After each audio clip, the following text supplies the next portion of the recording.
Let's now introduce this wonderful person who has enriched our life greatly since he walked into our life, Mr. Josef Lewkowicz, who made Aliyah a few years ago to Israel, to Yerushalayim. So he's speaking to us from his apartment in Yerushalayim. Good afternoon, Rabbi Yosef. Hi, good afternoon. Shalom Yerushalayim. Okay, so we're going to now head towards your home. So let's direct the cameraman here. This is a street, as you can see. Introduce the street to us. Bakasha, Yosef. So that is the sign of our street, and we were living there. That was our house. This is one side. We were living in the corner of Sharoka in Levkova. Ulica Sharoka 36, 36, Ulica Levkova numero 2, now number 2. And all our Levkova Street goes in a U-turn. It passes various streets there. There are now hotels there. There is even a hotel with a mikveh and one of those side streets. And it comes out again to the main square, to the Ulica Sharoka. Well, this wall I explained is the back of the Remuz cemetery. Yeah, all that. And this is the other side. And our side is, as we see it going, turns out to the left, back to the, this is the gate from the backyard. I was visiting not long ago, a few years ago, with my son actually, and he left and I remained alone there, but I went into the police station and I introduced myself, showed him my passport, and I told him that is my name, Lewkowicz, and I would like to go and have a look how it looks today, because I remember it as a child. So the police called down the commandant. He came down, and again I introduced him, and I spoke to him, and I said, I would like to have a look how it looks from the back. Can you open the iron gate in the back? He said, with pleasure. So they came down, a few of them, and they asked me a few questions. I answered them. I said, that new house that you have there at the end, what is it? I said, it's a little detention place when they have some suspects of something, that they keep them there overnight until they bring them to the judge. I said there was a big cellar with a big iron gate to open. So I said, yeah, it's still there. I said, can I open it? Yeah. So it reminds me my child's years. I used to go down there to pick up. We had there a barrel of pickles. There was borscht there and different things, because there was no Frigidaires in those years. In the 30s, in the 20s, in the 30s, there was no Frigidaire. So we kept everything in the cellar. And everybody in the cellar, all the apartments have their chamber, their place. And so it was a reminiscence of the youth. So they opened that gate where those people pass by now. And I went in and looked at it, and it brought back memories. Unfortunately, the memories remained, but no one else remained. And that is what hurts a lot. Yosef, can you tell us the makeup of your family before the war? Yes, so my father, my mother, my father's name was Simcha, my mother's name was Shendel. I had another 3 brothers. The one next to me was Meyer Wolf, and the other one was Herschel, we called him. They used to call also sometimes the Hebrew name with it, Hershvi. When they called him up to this, they didn't call him up yet because he was a little boy. And the smallest one was called David Leib. He was called after my great grandfather that lived over 100 years. And I had the story written down in my book, how he passed away in Erev Pesach. And here, Erev Pesach, he told me, Yasale, you know, you will have to be up very late tonight because we're going to make the Seder and you have to ask the Kashiot, the Arba question, for a question. So, you know, I suggest come with me to mikveh. So I went with him. I was suffering a lot because the water was very, very hot. But, you know, you get used to it. And then he gave me a massage with a bezel, you know. It was like a like a branch of leaves with Yeah. wooden dish with soap, and he stirred it up and he gave me that massage, and it felt Gan Eden on this world. Well, it felt very well, very good. Then we came home, we had a Shabbat, and he said to me, you have to go and rest now because we'll be up very late. So I lay down a little bit, I rested, and said, I'm going to do the same thing. And he did the same thing. And I got up, and he was still sleeping. And he slept very, very long. So they went to wake him up, and there was nobody to wake up already. That was it. He passed away. And the funeral was still before Pesach, before night, the same day. Doctor came, examined, but he was already 100 I don't know exactly how many, because I remember counting 102, 103, 104. This I remember. But he was a very, very, very nice man. He used to take me. I was a great grandchild. He took me to a special place where they sell ice creams. And at the time, there was a novelty in Poland that was called today watermelon. And it was called arbuz at the time, arbuz. And they sold pieces in that place. So he used to buy me a piece of watermelon. And it was something very, very, very good. We didn't know what blessing to make over it. So anyways, yeah, he was a very, very nice man, very tall. And he told me, you know, Yosale, never in my life did I know what a dentist is.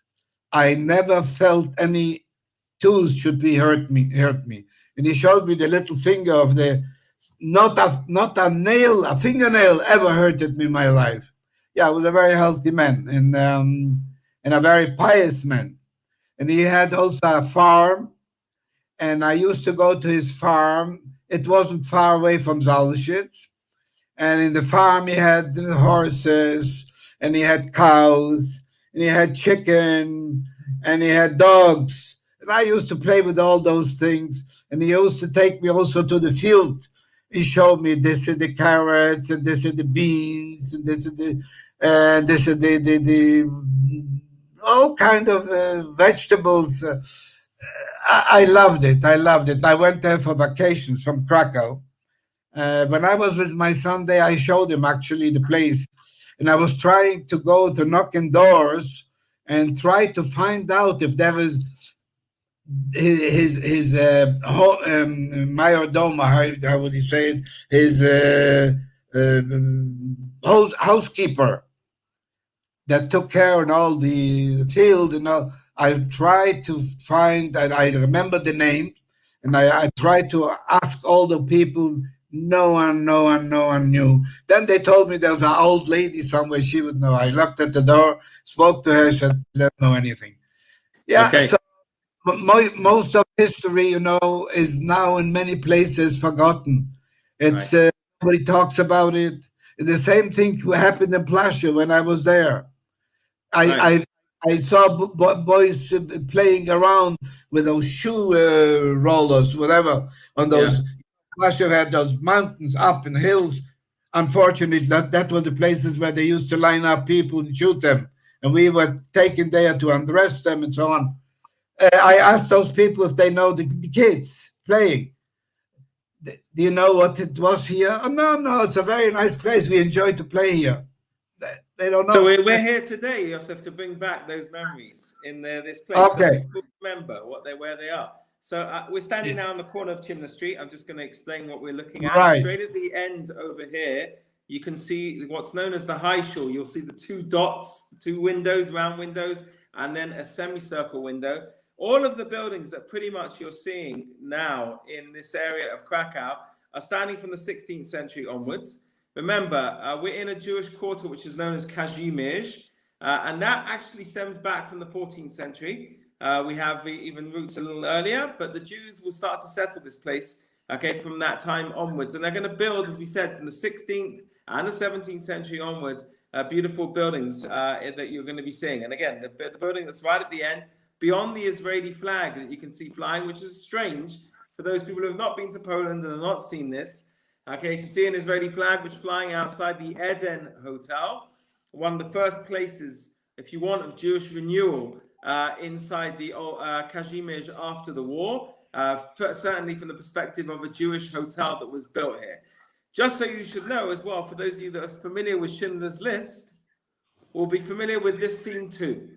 Because in the middle over here, actually right below the Israeli flag, you might notice there's a small little black thing. That's a manhole, where a man came out of the manhole, and Amon Gert from the story of Plashov was running up the street with his officers, with his dogs, and the Jewish guy stood to attention to him while there were suitcases all over the floor here. It was filmed here, it didn't happen here.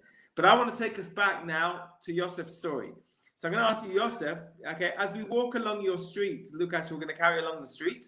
As we walk along your street, can you remember, tell me something of your mother, okay, in the house, if you have some memories of your mother. Okay, tell us some memories. I don't remember my mother's face. Can't remember. I never had a picture for the last 80-some years. I never had a picture. I was also away from home for a while when I was brought into my grandparents to Krakow.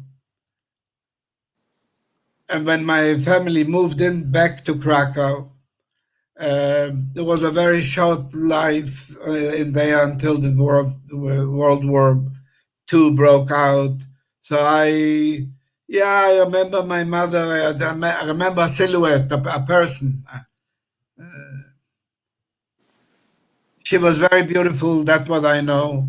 And my father was people used to tell me, my father was very lucky to get her because she was very popular and everybody wanted her.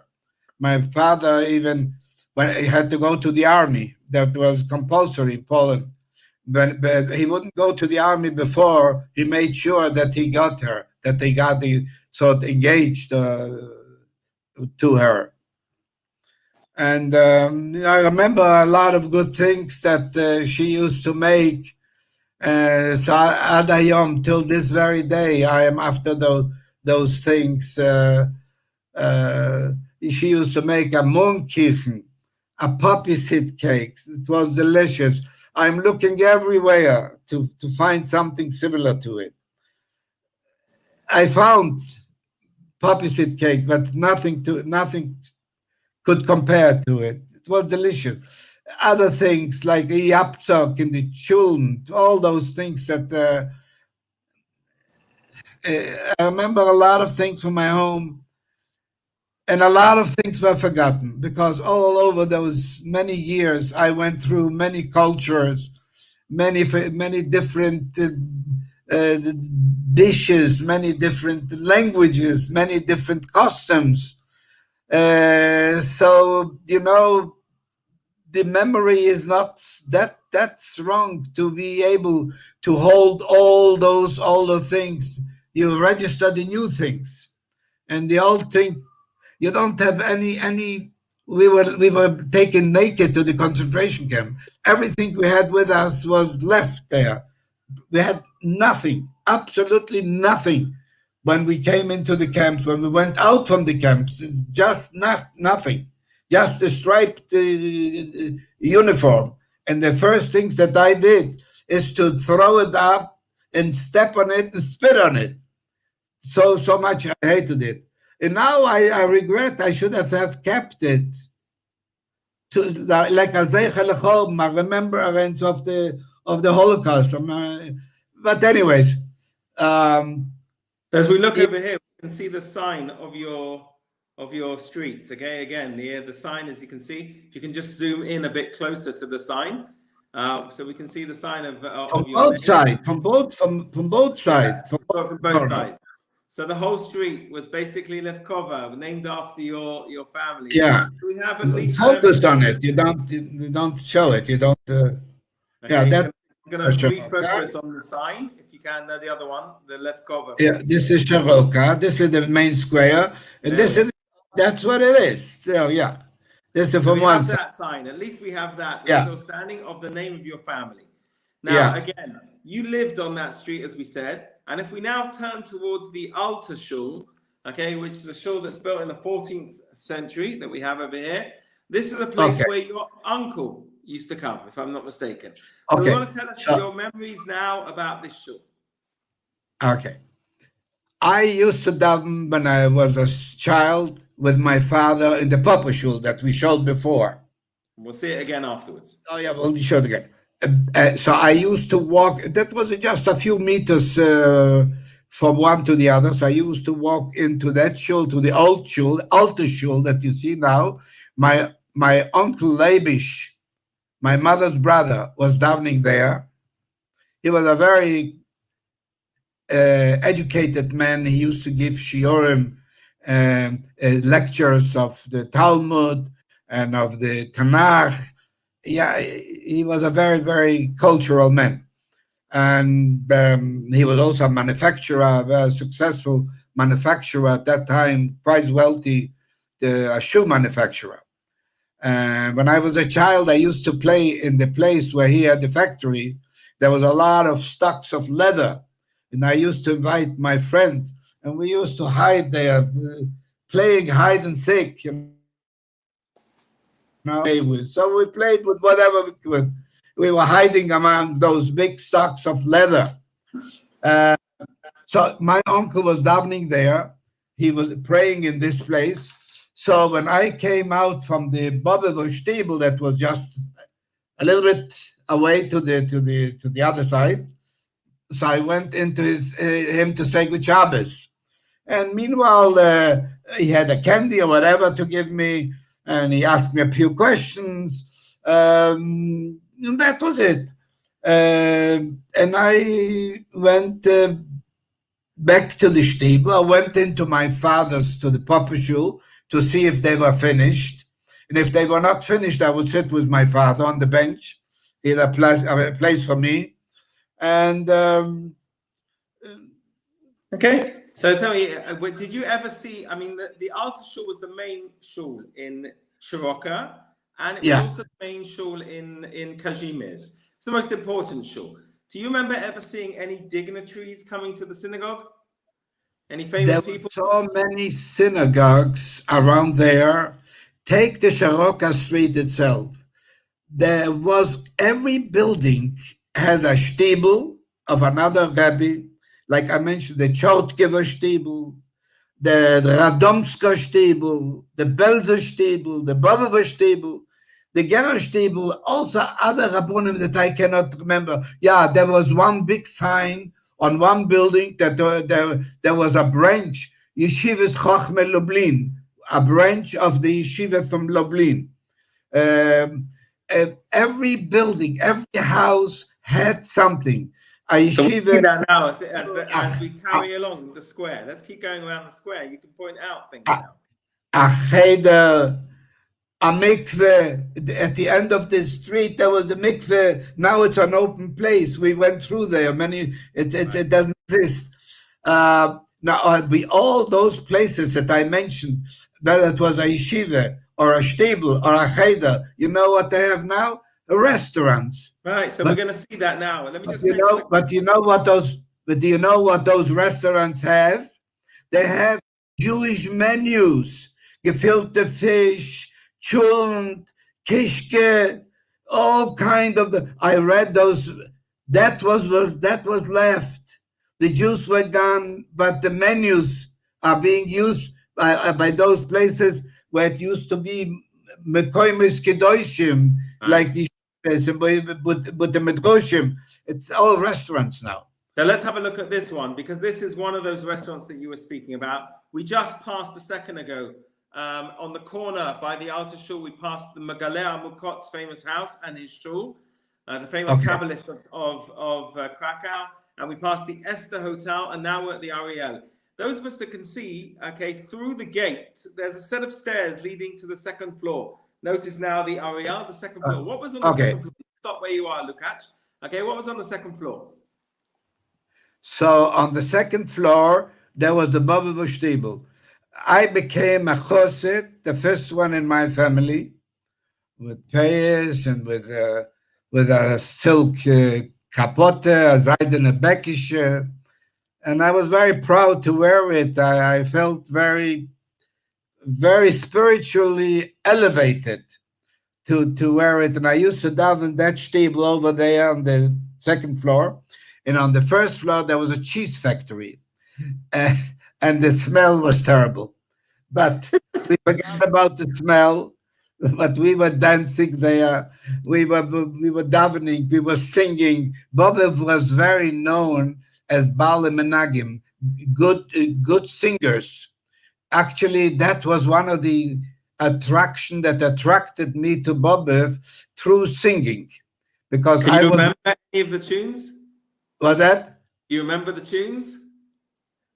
Still remember some of them. I learned so much in my life, so many different ones, that the old ones is a pity. The old ones was very good and very nice, but you know, you get used to the new ones. I was in so many countries, and every country had their own, you know, but I still remember. When I go Shabbos, when I'm invited by different friends, so they always ask me if I remember some. So I remember some, yeah. So if you remember, we've stood in Krakow together many times with groups. Yeah. And we sang one of those tunes together. So let's try and sing that tune together now, okay? It was a wedding tune of Bobov, okay? We'll sing a little bit of it now. You want to sing it now?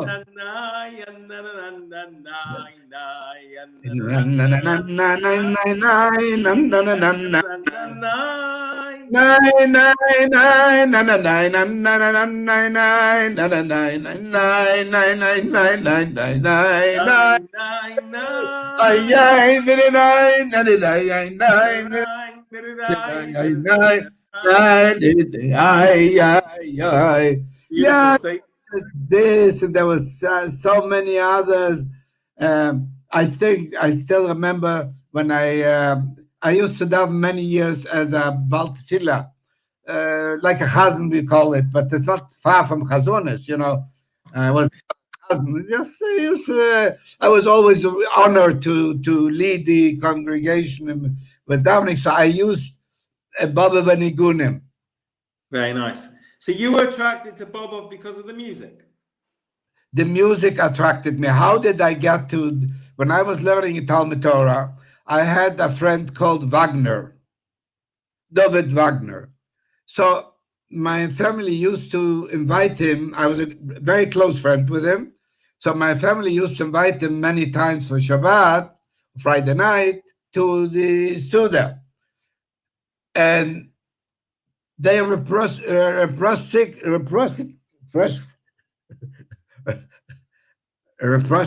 you know, replicate, yeah. Oh, okay, fine. So I used to come to their house, and I heard these songs, like Yom HaShoah and different songs that I was very impressed with them. They were very touchy, very, very, very nice. Okay, so you went to a Bobov cheder as well? No. No, you went to a different. No, I went. That was like a general, the Talmud Torah. Okay. We'll try and get there. Let's see if we can get there. But let's carry on Soroka Street now, passing again some more restaurants like the ones you spoke about. Okay, the Jewish restaurant, etc. The Rubenstein House. But So up there was the Stiebel. There was a lot of things were happening there. Rosh Chodesh was a big yontif. On the when you have the new moon, you would celebrate the new moon. Wow. But here's the Papa Shul. Keep going, you catch. Rosh Chodesh was a big celebration. Tables were served with all kinds. There was a little bulkalach everywhere with whatever served, fish, what I don't remember exactly. And I remember only one thing. We used to sing a lot, and we used to dance all around in circles. Rosh Chodesh was a big thing, was celebrated. Not like today. Today it's also celebrated, but in a different way. It's quicker. So let me ask you a question now. We're standing in front of the Papa Shul. It was built in 1620, okay, by a private family, and that's why it's named after them, Wolf Papa, and it became your shul. Okay, this was where your father used to daven. This was the synagogue itself. Today is a bookstore. As you know, you've been into the bookstore itself. Tell us a little bit about the memory of what it meant to pray in this shul. Okay. To me, the shul was very big. There were a lot of seats there. And the memory, I remember the rabbi, I forgot already his name, but I remember the Mishamesh, the Shamish. He was very impressive. He was a very big man, tall man, and he had a voice that carried very, very far, very strong voice. And he knew everybody, and he used to greet everybody. And people, the kids were waiting for a candy from him. Not everybody was zoche. Lav kol udem zoche. It was not everybody that could get a candy from him. But if somebody behaved nice and he liked him, the man was very, very impressive. I loved him. I liked him because the way he was praying and the way he was running that whole shul, was a very pious man, and he also used to teach, give lectures. I remember him very, very, very fondly. The rabbi, I remember him vaguely because I had another rabbi, I had the Bobov Rebbe, and there I already, as a young boy, twice to Bobov, which was a tremendous achievement. And I went with the Wagner family. The father, Mr. Wagner, he took me to Bobov. I was allowed, it was a lot of shtadlunes from me with my family that they should let me go, and they let me go, and they prepared a lot of food, very delicious food, to take there. I didn't see it. I brought it to Bobov, and there was a big room where there were people, maybe 15, 20 people in that large room with beds. I put down my food, and the people asked me, "Can I taste it?" Yeah, taste it. And I didn't see it. I didn't taste it. Right. But yeah, it was very, very impressive. So that shul, the Papa Shul, was a very popular shul there. But we just turning around the Soroka to the Miodova, there was the Kuppah Shul. The Kuppah Shul was very famous by having famous chazanim, famous. So we always, for slichas, for special events, we always went there. My father took me there. My family, uncles and zaydes, everybody was there to listen to the chazonim. And I remember once that I asked, that Chazan was a famous name. I can't remember the name. They brought him from somewhere. A famous name, Adayom, but if I heard the name, I can remember. But so he used to sing in a way, something's very, very different of others. So I said, what type of singing is it? So my father said, this is Kopfstimme. Kopfstimme. Did you hear about it? No, what's that? Kopfstimme. Yeah, people know about it. Kopfstimme. Very something. You know. As a children, we enjoyed a lot, and we're very, very deep involved in that Jewish life.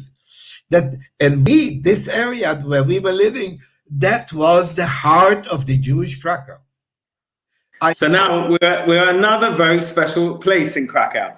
Okay, this was built in 1553. Okay, as you can see, it says Bet Knesset Hadash is the new shul, because the old one was the altar shul where we were, and the Bet Knesset Hadash of the Ramah, okay, of Moshe Isilis. So this was the most important building that was standing in Krakow, and still is, Baruch Hashem, standing there. All the shuls, by the way, are standing in the area of Kazimierz, and that's basically because of the fact that the man who was running the area under the Nazis, the man called Hans Frank, wanted the city still to look like a beautiful city, and it didn't want to be destroyed. And by the way, Krakowians also, since I passed through that shul so many to the remote shul, from wherever I came, from school, or where I made errands for my parents, I always passed by there. Many times when there was like mincha time, mostly, so I used to go in there, and I used to daven mincha with them. And I always wanted to go. I went to that specific place, and the right-hand side near the Or HaKodesh, near the ark, and there was a step down, and I always felt to go down and at that step and stand there where the Ramah was standing. So I felt it's such a big zchus to stay there, such a big merit to stay there on the place where the Ramah was standing in davening. Yeah, but you know, it wasn't a big shul. It's a small shul. You know, in the back there is the Beis HaChaim, and on that cemetery, there only giants were buried there. Only big, to mention, I mean, big Gedolei Hador were buried there. The Megala Mokes, Rabbi Rapeshel, Tosfos Yontif, so many big ones. And of course, the Ramah and his family is right at the back of the window from the shul. You didn't have to go out far. People from inside could pray.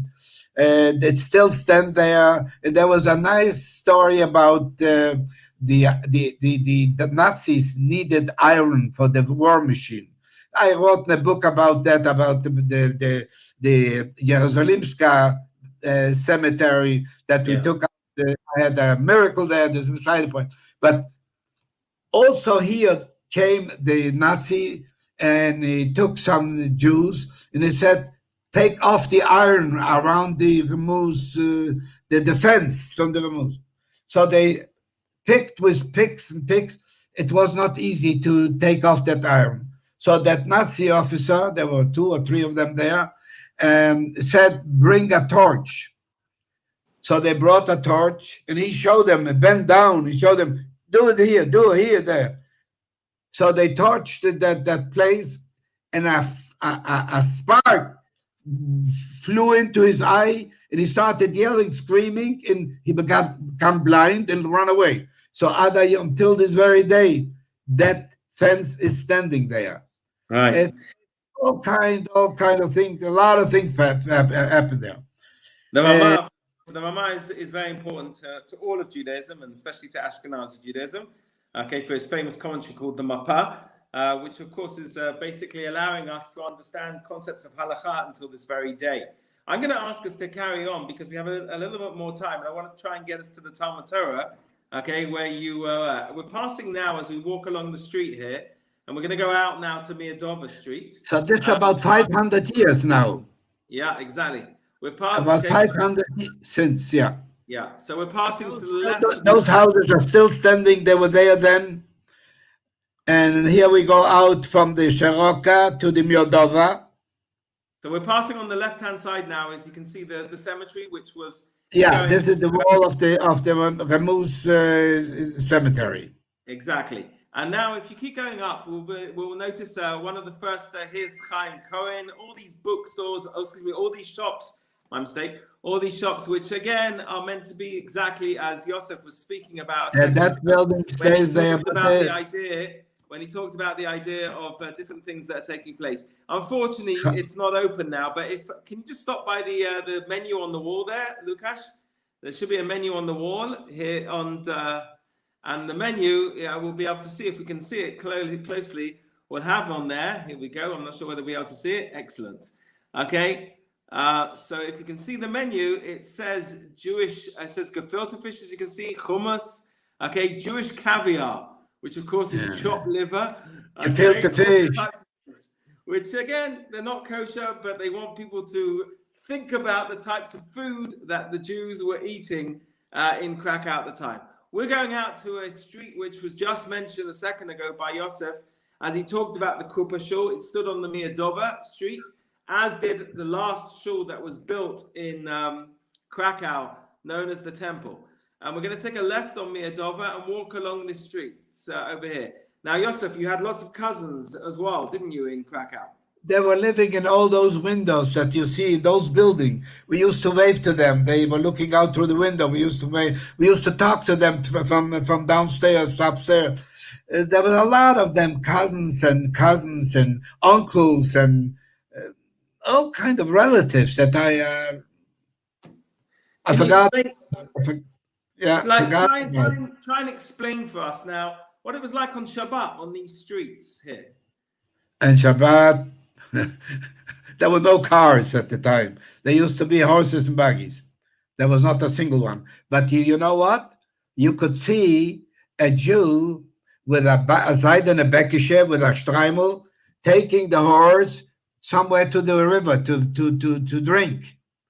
Yeah, you saw those things. Those are the pictures of today. Or you saw a group of people standing and discussing, whether they're discussing current events, what happened during the week, or they would somebody that passed away. They would talk about that, all kind of whatever happened. Advar Torah, the other groups that knew a bit more about learning, they would talk about Advar Torah. They would explain. There were the kuchim. They were, no, it's not like this, but it's like this. You know, it was lively. And you used to go to a spazier with your parents. To what? You would go for a spazier with your. Oh yeah, sure. So nice walk on Shabbat, and you would meet your friends. Shabbat, we used to go to the planten of Dietla. That was the whole Jewish community were walking. Everybody met everyone. People were meeting. They didn't see the whole week, or some for months. Meeting and getting updated about the news, what happened, the family, and so on. That was the place where we were walking. So this is the Kupa Shul inside. Exactly. Beautiful. The Kupa Shul. That was also a very popular shul.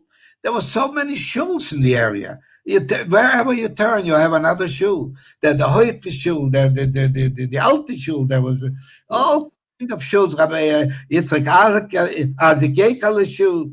There were all stories about those things.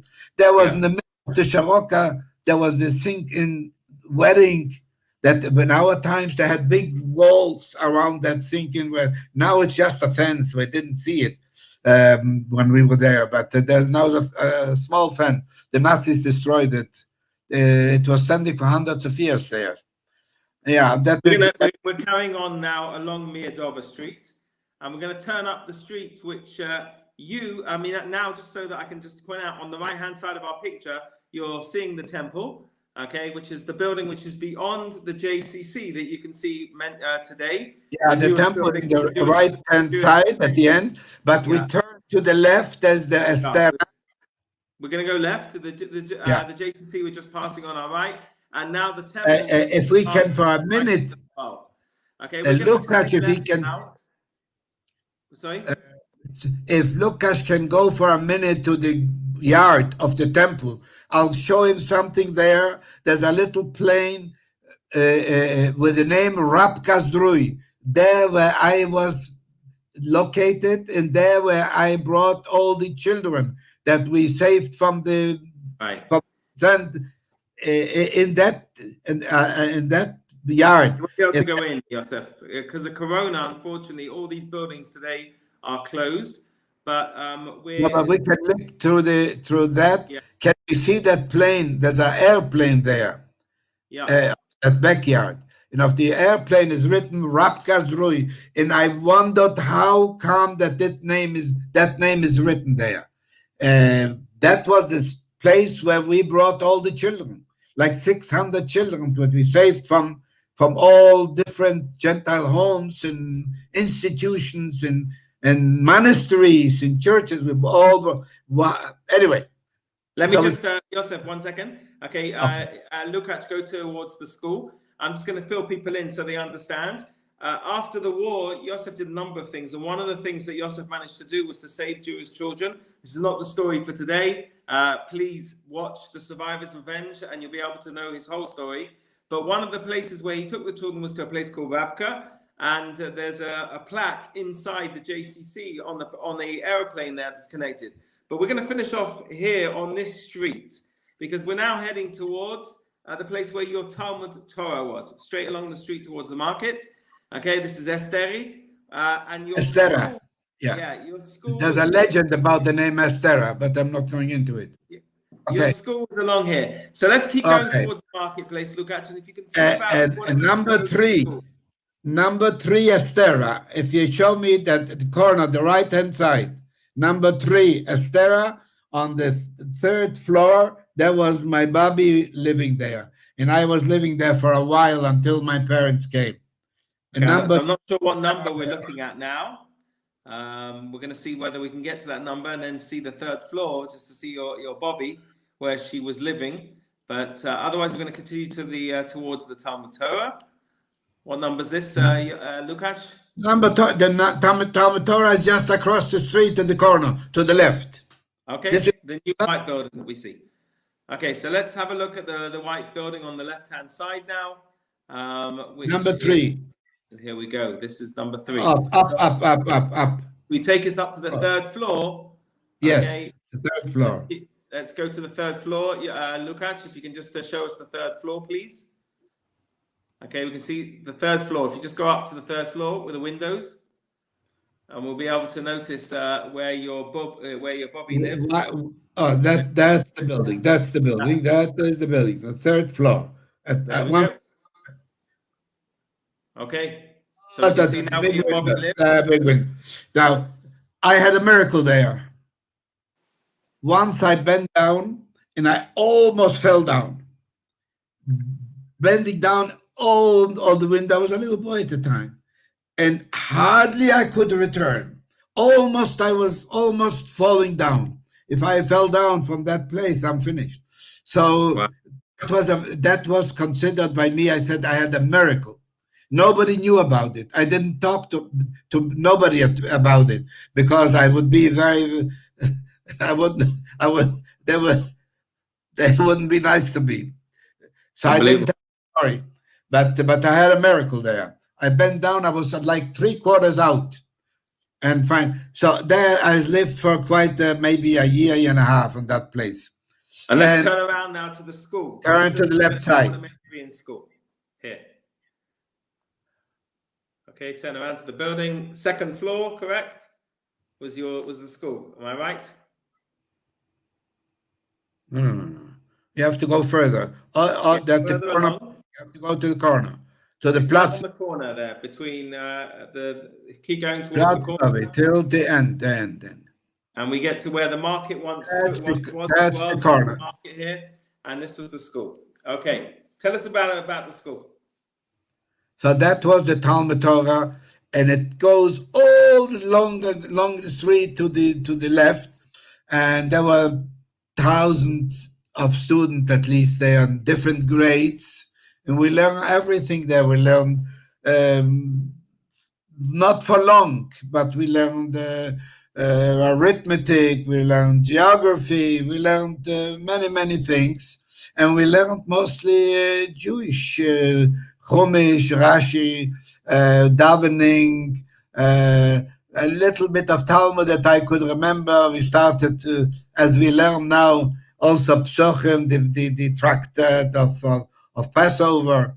So I remember still as a child, Arbe Psochim Somach Lemincha Lo Yochal Odom, that the person shouldn't eat before the evening in order to get in to the Seder with a great appetite for the matzah.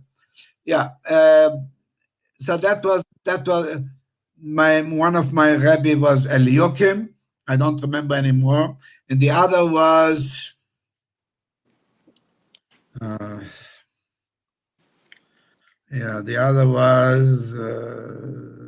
anyway, just slipped my mind. There's this moment when I need it.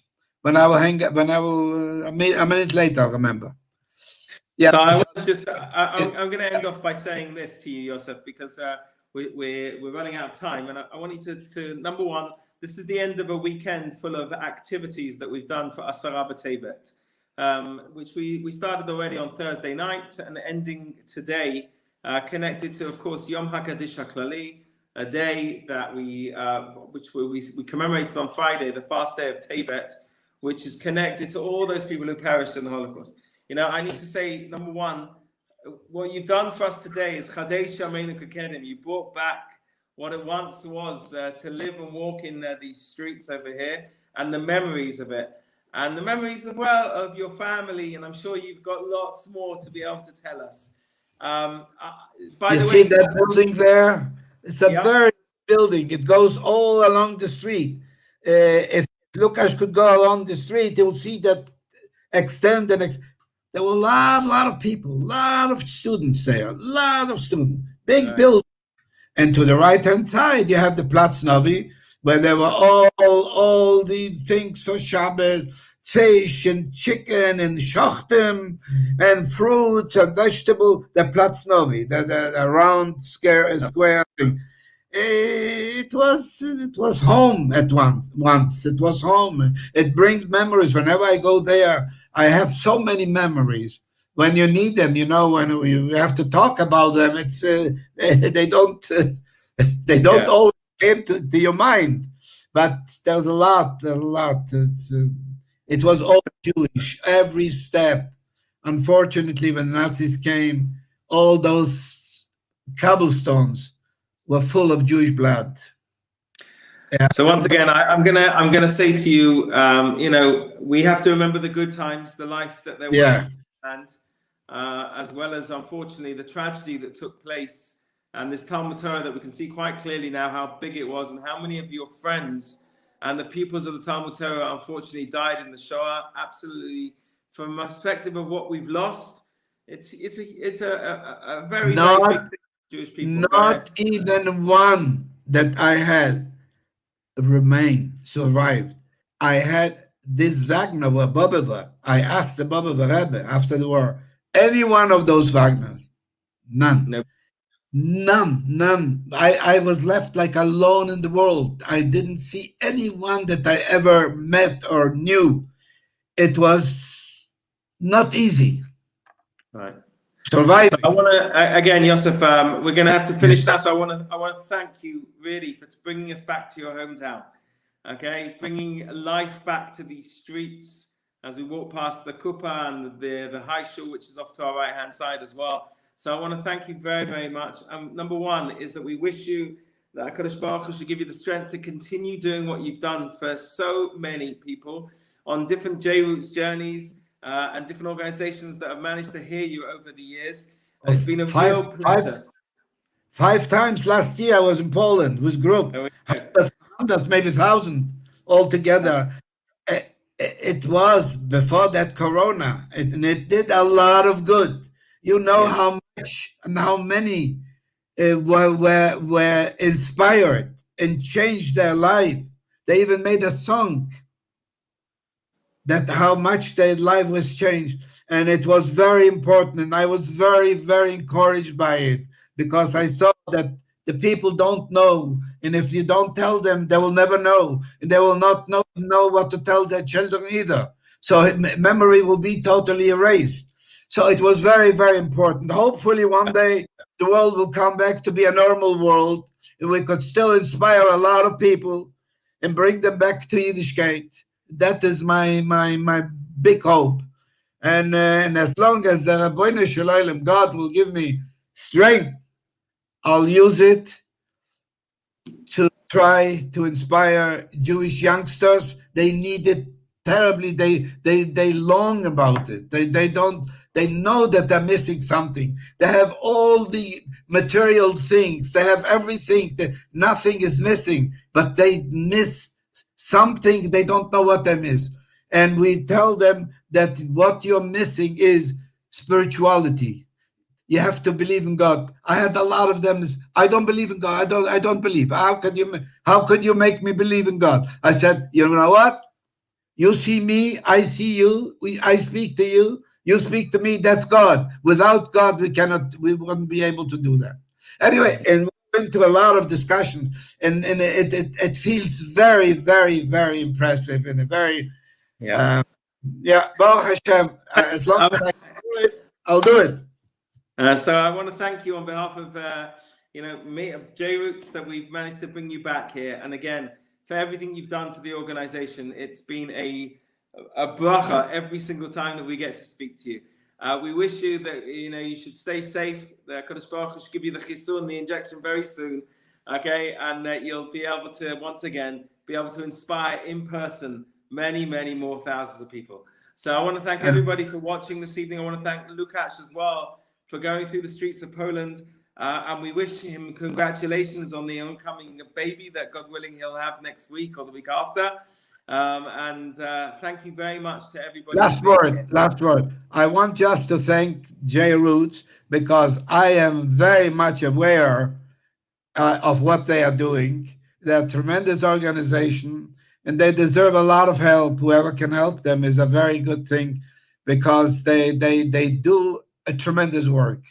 I've seen he's hardly home. How many times were you on trips last year?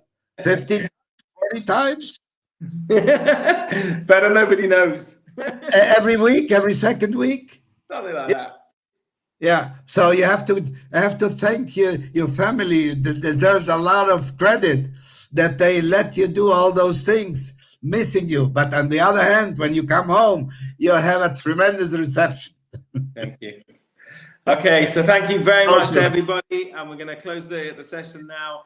Anyone that would love to be able to see this can watch it again as a recording on YouTube. And again, Josef's film is out and his book is out. Okay, you can get it all from JRoots. Please write to us on info@jroots.org. And thank you very much. And again, I hope that this has been a great afternoon for you, as it has for us. Thank you, Josef. Goodbye.